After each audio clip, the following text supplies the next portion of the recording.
Give the call to the member for Hunter.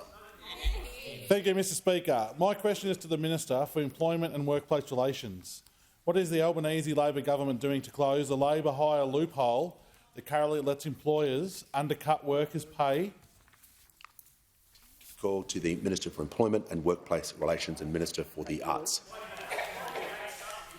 Thanks, Speaker. And I want to thank the member for Hunter for the question, and also thank him for taking me out to Mount Thorley last week to meet with miners there, and also to thank the member for Hunter, just like his neighbour, the member for Patterson, for being people in this chamber who have been tireless in fighting for the wages and conditions of mine workers.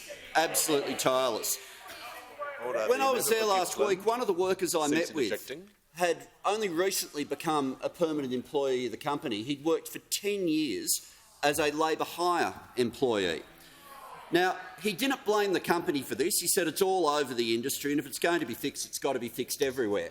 But one of the things he said to me, and I just want to quote, he said, "It's a bit ridiculous, like I was doing the same job as the person I was working beside, with rubbish conditions and being paid less."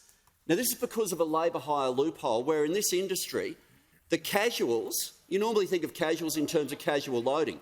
Casuals, because of this labour hire loophole, doing the exact same work, don't just lose security, they're even on a lower hourly rate than the permanent workers they're working beside.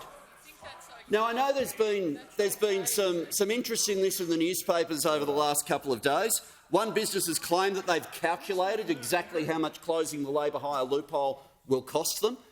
Given that we haven't finalised the legislation, I'm not sure how they did the calculation. But my favourite part was there was a headline there today, and it began with the words "union admits." And I thought, oh no. Whenever you see the word admits, you think, OK, this will be trouble. Order. The Leader of the and here's what it said. Admits Labor policy aims to drive up pay. They've got us.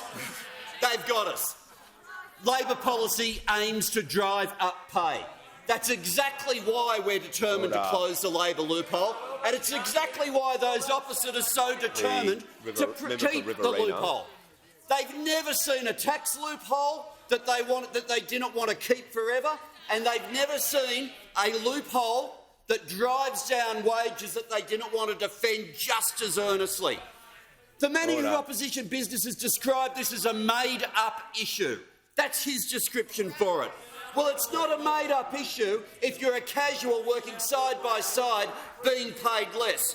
It's not a made-up issue for two workers with the same expertise on the same job, with the same classification, one being paid less than the other. For them, it's not a made-up issue. For the mine workers dealing with this, it's not a made-up issue. And for the government that's determined to act, this is a loophole we're determined to close.